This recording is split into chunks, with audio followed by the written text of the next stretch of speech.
Let me know when you get eyes on it, okay? Yeah.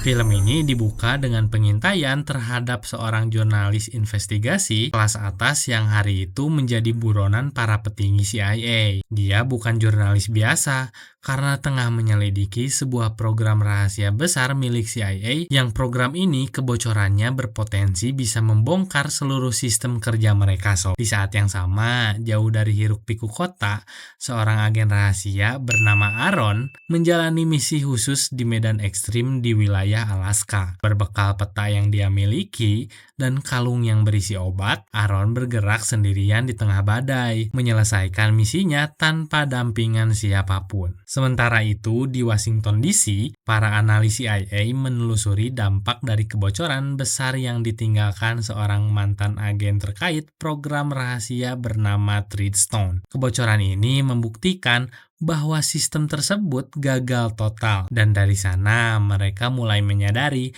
kalau masih ada program rahasia lain yang berpotensi membahayakan dan harus segera dimusnahkan. Di London, sang jurnalis investigasi akhirnya ditembak dari jarak jauh dan tewas seketika, dan kematiannya langsung menjadi pemberitaan besar di seluruh media nasional. This is from the CIA or this is ours? And you start to consider the magnitude of what we're facing if this moves sideways on us? Sementara itu, di sebuah laboratorium rahasia CIA, seorang ilmuwan bernama Dr. Martha tengah meneliti program bernama Outcome, yaitu pengembangan dari Treadstone, proyek lama CIA yang sempat terbongkar. Program ini menciptakan agen-agen dengan modifikasi biologis yang bergantung pada obat khusus agar mampu menjalankan misi-misi ekstrim di lapangan. Di Alaska, Aaron masih terus menyusuri pegunungan sendirian di tengah medan dan kondisi yang ekstrim.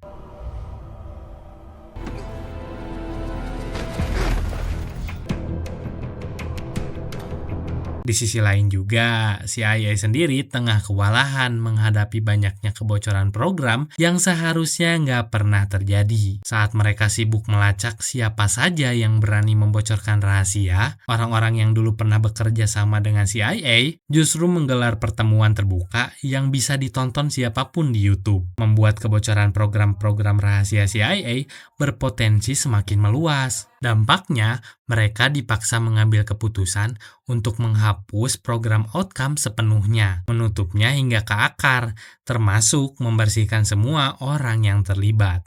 Outcome? We'd lose outcome.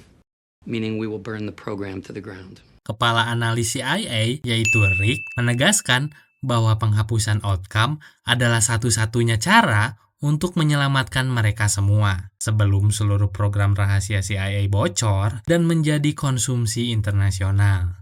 Sementara itu, Aaron masih berjuang di Alaska. Dia menyembunyikan kalung obatnya ke dalam sepatu dan terus mencari jalur untuk menemui rekan satu agennya. Aaron menembakkan senjatanya ke udara sebagai tanda kehadirannya. Saat dia memasuki hutan, rekannya akhirnya muncul dan mempertanyakan jalur yang diambil Aaron. Aaron menjelaskan bahwa dia berusaha mencari berbagai jalan pintas karena kehilangan kalung obatnya, sebelum akhirnya dibawa menuju base camp mereka. One on the clock, why take the risk? Why take the mountain? I dropped my program kit, that's why. Aaron menjelaskan bahwa obat itu hilang setelah dia diserang segerombolan serigala berlari hingga ke jurang dan tanpa sadar menjatuhkan kalung obatnya. Fell into the rocks off a 20-meter cliff. Lost. Had a pack of wolves on my ass since I left the drop, okay? Aaron kemudian mengatakan bahwa dia tahu temannya pasti menyimpan obat cadangan. Namun temannya menolak memberinya apapun. Sementara itu, di markas rahasia CIA muncul kabar tentang ancaman darurat nasional dengan prioritas tingkat 5 sob. Aaron terus berusaha menggali informasi dari temannya, mulai dari soal obat hingga beberapa banyak agen yang sebenarnya bertugas di Alaska. Namun temannya tetap tertutup dan gak memberikan jawaban apapun. Aaron bahkan mengatakan bahwa dia sendiri gak tahu apa yang sebenarnya sedang mereka hadapi, atau apakah temannya ini akan membunuhnya atau membiarkannya pergi. Meski begitu, temannya tetap diam hingga akhirnya justru menyerahkan sebuah senjata kepada Aaron sebagai bekal agar dia bisa bertahan hidup dan segera meninggalkan base camp. Still trying to figure out if you're supposed to kill me or give me a pep talk. Then talk to me, come on! Di Korea Selatan, seorang agen Outcome menjalani rutinitas yang tampak normal. Ia menyerahkan sampel darah, lalu menerima obat yang selama ini menopang seluruh kemampuan tubuh dan pikirannya. Tanpa ia sadari, obat itu bukan sekedar peningkatan performa, melainkan satu-satunya alasan tubuhnya masih bisa berfungsi dengan normal. Di tempat lain, kepala analis CIA bertemu dengan seorang jenderal militer dan melaporkan bahwa penghapusan program Outcome telah dimulai. Ia meminta izin untuk mengeksekusi para agen Outcome yang tersebar di luar negeri. Permintaan yang sensitif ini berpotensi memicu skandal internasional. Sang jenderal awalnya menolak, mengingat agen-agen tersebut masih dianggap aset penting militer. Namun bagi CIA, Outcome bukan lagi program yang perlu diselamatkan, melainkan eksperimen yang harus dihapus sebelum terbongkar. The best action recon out of North Korea in the last 2 years came. Di Pakistan, dampak keputusan itu mulai terlihat. Agen-agen Outcome sengaja ditempatkan di medan ekstrim, bukan hanya untuk menjalankan misi, tetapi juga sebagai kelinci percobaan hidup untuk menguji batas obat yang mereka konsumsi setiap hari. Tanpa mereka sadar, obat yang selama ini menjaga mereka tetap hidup perlahan berubah menjadi alat eksekusi sob. Kembali di Alaska, rekan Aaron yang sejak malam bersikap tertutup dan menyuruhnya pergi secepatnya, justru meminta Aaron tetap tinggal karena badai di luar semakin parah. Dia bahkan mengatakan akan menangani masalah obat Aaron. Don't worry about the cams, I got that covered. Di tengah badai, mereka tiba-tiba mendengar suara pesawat yang seolah hendak mendarat. Namun rekan Aaron meyakini hal itu mustahil, mengingat kondisi cuaca dan fakta bahwa pasokan sudah dikirim beberapa hari sebelumnya. Keduanya pun memutuskan untuk berpencar, hingga tanpa peringatan, base camp mereka tiba-tiba dibom. Well, it's definitely getting closer. Well, maybe to resupply. They were here yesterday and they can't land in this anyway.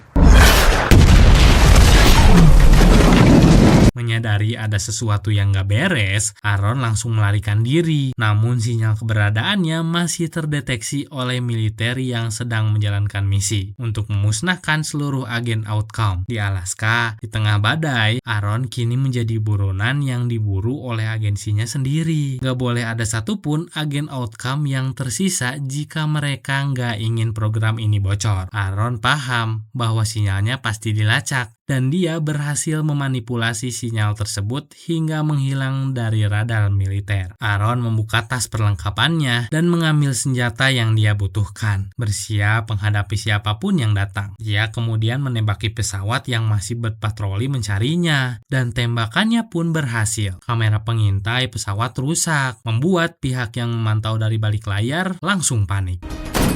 You hit something. Think so? What the hell is going on here? Saat kembali ke base camp, Aaron mendapati tempat itu sudah hancur total. Dia mengumpulkan sisa-sisa perlengkapan yang masih bisa diselamatkan. Sementara di tempat lain, CIA berhasil memastikan bahwa sinyal yang sempat tertangkap sebelumnya memang milik Aaron. It's Aaron Cross. CIA kembali menerbangkan pesawat lain ke wilayah Alaska untuk memburu Aaron. Di sisi lain, Aaron terpaksa membuka kantung media yang tertanam di perutnya sendiri demi mengambil simpanan obat Outcome agar dia nggak bernasib sama seperti agen-agen lain yang telah meninggoy dadakan sob. Aaron masih harus bertahan di tengah badai, sementara lukanya belum berhenti berdarah sehingga dia belum bisa bergerak jauh. Di saat yang sama, dia mendengar suara serigala yang mulai mendekat, yang mencium aroma darahnya. Dan bukan hanya satu sob, 2 ekor serigala bergerak mendekat ke arah Aaron yang terlihat siap menerkamnya. Namun Aaron telah menyiapkan jebakan dan masih memiliki senjata untuk melawan serigala-serigala tersebut. Sementara itu, CIA berhasil menemukan lokasi Aaron meskipun sinyalnya telah dimatikan. Tepat saat serigala hendak menerkam, pesawat CIA melintas di atas Aaron, memaksanya berlari sekuat tenaga untuk menghindari serangan udara sekaligus ancaman serigala. Pesawat itu menembakkan laser kecil ke arah hutan dan mengira Aaron telah meninggoy, sehingga misi ini dianggap telah selesai. Namun Rick nggak percaya sepenuhnya bahwa Aaron telah berhasil dimusnahkan. Dia teringat bahwa sebelumnya Aaron sempat menjalankan perintah di luar arahan resmi, membuatnya yakin bahwa sinyal yang dikejar bisa saja hanyalah umpan dan Aaron nggak akan semudah itu dihabisi. Di sisi lain, upaya menghentikan program Outcome juga gak berjalan mulus. Banyak pihak yang menolak dan berusaha menggagalkan rencana tersebut. Dan sebagian besar, perlawanan justru datang dari internal CIA sendiri. Look, you want to sweat something, worry about outcome, because we're still not out of the woods. But It's clear that protecting this country is not one of them. Penyerangan gak hanya terjadi di Alaska, tetapi juga sampai ke dalam laboratorium. Peristiwa ini menunjukkan sejauh mana CIA bersedia menggunakan kekerasan ekstrim demi menutup program Outcome. Seorang ilmuwan CIA menembaki semua orang di dalam ruangan secara brutal, berusaha menghapus seluruh jejak pihak yang terhubung dengan program tersebut.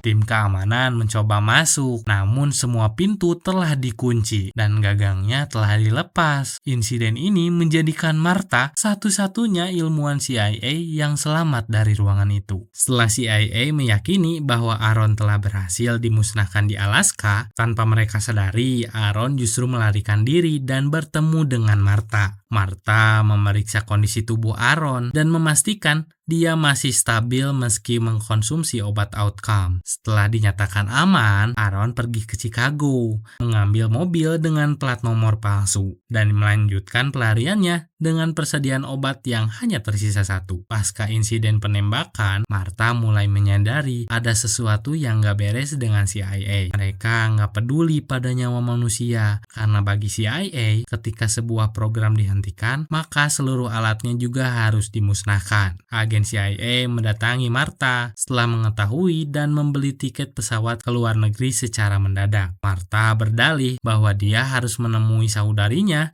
setelah mengalami kejadian traumatis dan mengaku masih belum memahami sepenuhnya apa yang sebenarnya terjadi. Are you going to be the person who tells me what the hell is going on here, or what? I don't understand. Has a psychotic episode and shot everyone in the lab. Para petinggi CIA mencurigai bahwa Martha telah menceritakan kejadian tersebut kepada pihak lain. Karena itu, mereka berusaha mengontrolnya dan memastikan Martha nggak membocorkan informasi apapun terkait program CIA. Situasi Martha semakin rumit ketika diketahui bahwa ilmuwan pelaku penembakan menyimpan perasaan serta foto-foto Martha di apartemennya. Dari situ, CIA berasumsi bahwa Martha dibiarkan hidup bukan tanpa alasan. Secara tiba-tiba, seseorang menemukan pistol di rumah Martha. Rumahnya digeledah tanpa izin, dan Martha bahkan dituduh berpotensi bunuh diri. Martha jelas marah atas penggeledahan tersebut. Namun pihak CIA mencoba menenangkannya dan meminta dia bekerja sama sebelum diizinkan pergi. Saat Martha mulai bersikap kooperatif, semua itu ternyata hanya jebakan sob. Dia langsung dilumpuhkan dan hampir ditembak mati. Beruntung, Aaron datang tepat waktu dan menggagalkan rencana tersebut, sekaligus melumpuhkan para agen CIA yang berusaha membunuh Martha.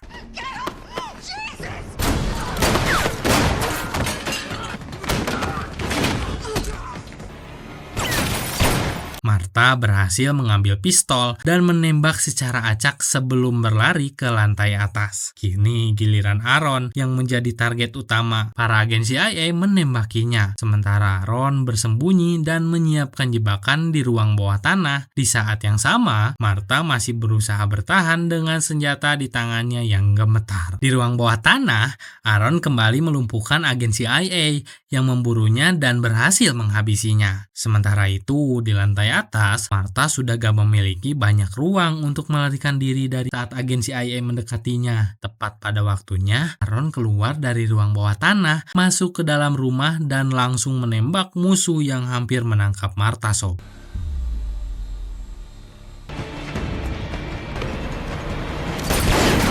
Aaron akhirnya menemui Martha dan menanyakan satu hal penting. Apakah Martha ingin tetap hidup? Jika iya, maka dia harus mengikuti semua arahan dan perintah Aaron. Dari 4 agen CIA yang dikirim, hanya tersisa 1 orang yang belum tewas dan masih berusaha memburu mereka berdua. Namun itu nggak berlangsung lama, karena Aaron berhasil menembak agen tersebut hingga meninggal langsung di tempat. Listen to me. Do you want to live? Look at me. Setelah hanya tersisa mereka berdua, Aaron bertanya kepada Martha apakah dia menyimpan obat outcome di rumahnya karena dia sangat membutuhkannya saat itu. Martha mengatakan bahwa dia gak memiliki obat tersebut. Karena gak punya pilihan lain, mereka memutuskan membakar rumah Martha dan melarikan diri melewati hutan. Dr. Shearing, where are the cams? I need the cams! No, I understand, but I don't know.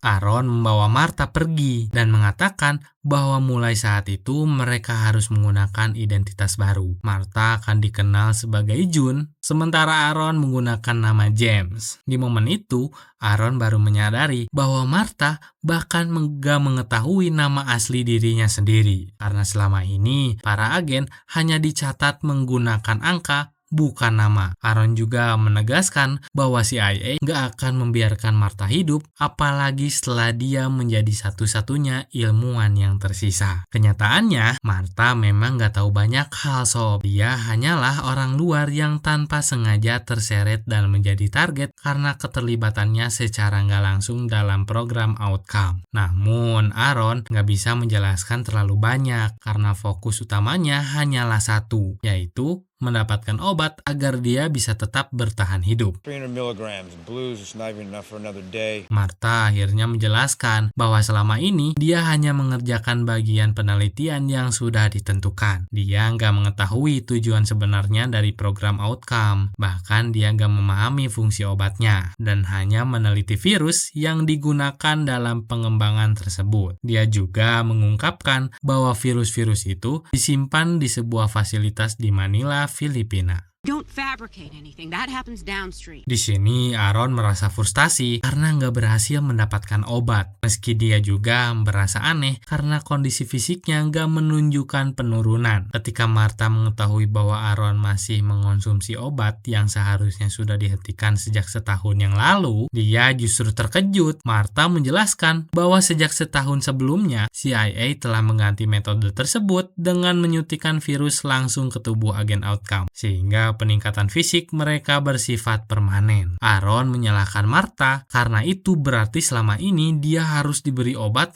hanya untuk tetap bisa dikendalikan. Namun Martha membantah dia nggak mengetahui apapun soal kebijakan tersebut. Dia hanya seorang ilmuwan yang menjalankan risetnya tanpa memiliki wewenang mengambil keputusan. Ketika Aaron menanyakan apakah Martha mampu membuat ulang virusnya yang menjadi kunci bertahan hidupnya, dan Martha menjawab, bisa. Mereka pun segera melanjutkan pelarian itu sob. You know how to do that? Yes. Guess where we're going.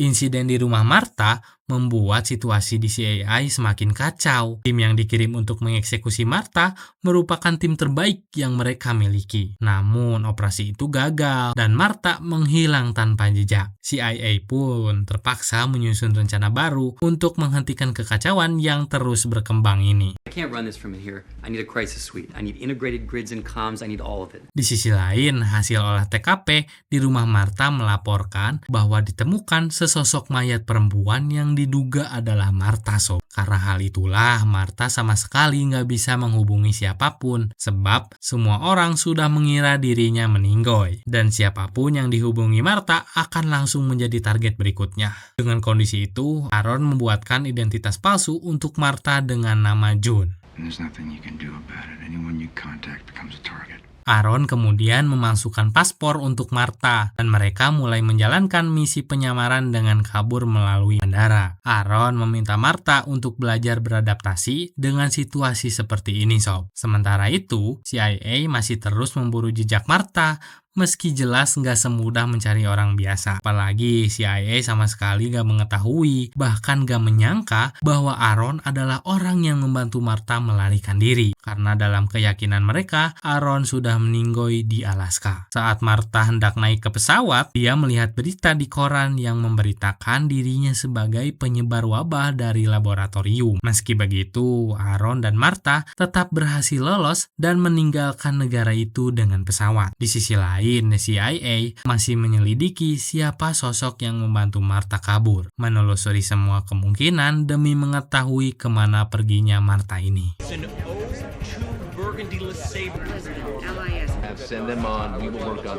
Di dalam pesawat, Aaron mulai membuat kartu akses agar mereka bisa masuk ke laboratorium tujuan dan mendapatkan obat yang dia butuhkan. Namun, rencana ini semakin sulit karena jejak Martha mulai terendus oleh CIA. Martha tertangkap kamera saat melakukan foto paspor dan tujuan perjalanan mereka akhirnya diketahui, yaitu berangkat menuju Manila. CIA segera memeriksa seluruh rekaman CCTV keberangkatan di bandara. Sementara itu, saat Aaron dan Martha tiba di laboratorium tujuan, semuanya terlihat normal. Para staf mengenali Martha, menyambut Aaron yang menyamar, dan di waktu yang hampir bersamaan, CIA akhirnya mengetahui bahwa Martha menuju laboratorium mereka di Filipina. Manila. She took American 167 to Manila. She landed 40. Martha dan Aaron pun tiba di lokasi yang menjadi satu-satunya harapan mereka untuk mendapatkan obat. Di titik ini, Martha benar-benar menjadi penentu hidup dan matinya Aaron. Di sisi lain, CIA mendeteksi sosok mencurigakan dalam penerbangan menuju Filipina. Hingga Rick langsung memerintahkan semua orang meninggalkan ruangan saat dia menyadari bahwa orang itu adalah Aaron, menguatkan dugaannya bahwa Aaron memang belum meninggal. That's outcome 5. They're not dead? I thought they were dead. Sementara Martha mulai menjalankan tugasnya untuk mencoba membuat obat bagi Aaron, Rick masih mempertanyakan alasan kedatangan mereka ke laboratorium di Filipina. Salah satu stafnya kemudian menyimpulkan bahwa Aaron pasti datang untuk mencari obat, karena meskipun CIA sudah lama menghentikan suplai obat ke lab tersebut, batang virus yang menjadi bahan dasar pembuatan obat masih tersimpan di sana. Martha berhasil menyuntikkan virus tersebut ke dalam tubuh Aaron. Di saat yang sama, pihak CIA menghubungi laboratorium dan melaporkan bahwa ada pihak yang baru saja menembus sistem keamanan mereka. Rick kemudian memerintahkan keamanan lab untuk segera mengunci seluruh area dan menahan semua orang di dalam, sementara timnya bergerak menuju lokasi. Gak lama kemudian, tim keamanan laboratorium masuk ke ruangan mereka, namun Aaron langsung melumpuhkan mereka satu persatu. Hey, how you doing? You alone down? Dalam kondisi lab yang mulai dikunci, Aaron dan Martha terpaksa segera melarikan diri kemanapun yang mereka bisa. Aaron dan Martha melewati lantai produksi, menembaki pipa, dan gardu listrik hingga pabrik mati total. Kepanikan pun terjadi. Para pekerja berhamburan keluar, membuat pencarian terhadap mereka itu semakin sulit. Di tengah kekacauan itu, Aaron tiba-tiba melumpuhkan kepala keamanan hingga pingsan, mengambil alih komando, dan kembali berhasil kabur.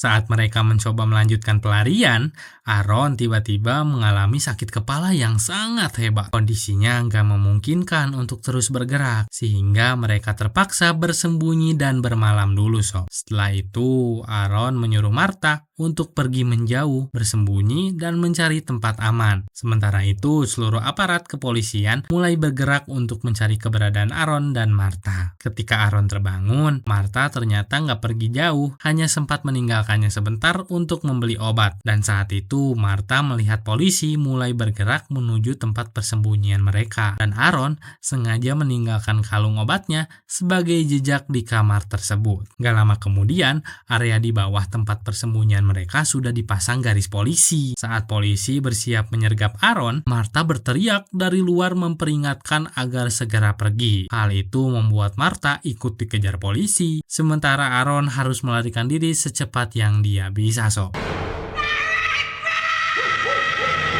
Aaron berhasil kabur dengan melompati atap-atap rumah warga. Namun musuhnya kini ternyata bukan hanya polisi. Ada seorang pria misterius yang ikut mengejarnya. Bergerak di luar jalur kepolisian, situasi pun menjadi semakin kacau. Aaron dan Martha terpisah, dikejar oleh polisi dan sosok asing yang sama-sama berusaha menangkap mereka. Saat Martha hampir tertangkap, Aaron kembali muncul di waktu yang tepat, melumpuhkan 2 polisi dan berhasil melarikan diri bersama Martha sekali lagi. Di titik ini, Aaron baru menyadari bahwa selain polisi, masih ada satu musuh lain yang terus memburunya. Kejar-kejaran belum berakhir dan mereka berdua semakin terdesak. Akhirnya, Aaron dan Martha memutuskan untuk berpencar. Aaron mengambil sebuah motor untuk mempercepat pelariannya. Aksi kejar-kejaran pun semakin chaos, melibatkan Aaron, polisi, dan sosok misterius tersebut. Bahkan Martha hampir terjatuh dari motor jika bukan karena Aaron yang berhasil menariknya kembali setelah dia sempat bergelantungan di kendaraan sebelahnya. Saat kejaran masih berlangsung, sosok misterius yang juga memburu Aaron justru menjegal polisi dan mengambil alih motornya. Seolah dia nggak ingin berbagi Aaron dan Martha dengan siapapun. Karena pelarian Aaron semakin sulit dikejar, situasi ini menyisakan Aaron dan musuhnya saja. Setelah kejar-kejaran panjang, satu peluru akhirnya mengenai paha Aaron. Meski terluka, Aaron masih mampu melumpuhkan lawannya dengan tembakan balasan hingga pria itu terlempar ke sebuah toko buah, sob. CIA kembali kehilangan jejak mereka. Namun musuh itu ternyata masih bisa bangkit dan kembali mengejar Aaron dan Martha. Martha pun mencoba membantu dengan memukulnya menggunakan helm. Meski dirinya sendiri hampir terjatuh, tapi justru dari situ Martha berhasil menendangnya sehingga musuh tersebut kehilangan kendali dan menabrak tiang, membuat akhirnya benar-benar gak berdaya lagi, sob. Dan saat CIA memeriksa rekaman CCTV dari penginapan Aaron dan Martha, mereka menemukan tulisan "No More" di kaca, serta kalung obat milik Aaron yang sengaja ditinggalkan. Dengan bantuan seorang nelayan, Aaron dan Martha berhasil melarikan diri. Aaron kembali membuka petanya, mencari tempat berikutnya untuk melanjutkan hidup mereka. Dan film pun selesai, sob. Jadi gimana menurut kalian petualangan Aaron dan Martha ini? Pada akhirnya, The Bourne Legacy bukan cuma soal kejar-kejaran atau agen rahasia. Film ini bicara soal bagaimana manusia bisa direduksi menjadi alat dan betapa berbahayanya ketika kekuasaan menganggap nyawa hanyalah bagian dari sistem yang dimatikan kapan saja. Aaron dan Martha bukan pahlawan besar. Mereka hanya 2 orang yang berusaha bertahan hidup di tengah mesin besar yang gak peduli pada siapapun. Film ini mengingatkan kita bahwa ketika teknologi, kekuasaan, dan ketakutan digabungkan tanpa batas moral, yang dikorbankan hampir selalu manusia biasa. Seperti kata George Orwell, kekuasaan bukan sekedar alat, tapi tujuan itu sendiri. Dan juga seperti yang dikatakan Hannah Arendt, bahwa bahaya terbesar muncul saat kejahatan dilakukan bukan oleh monster, tapi oleh orang-orang yang merasa hanya sedang menjalankan tugas. Kalau menurut kalian, apakah Aaron benar-benar bebas di akhir film ini? Atau hanya sedang memperpanjang pelariannya aja? Tulis pendapat kalian di kolom komentar ya. Dan jangan lupa like, share, dan subscribe, biar nggak ketinggalan rangkuman film berikutnya, sob. Bye-bye!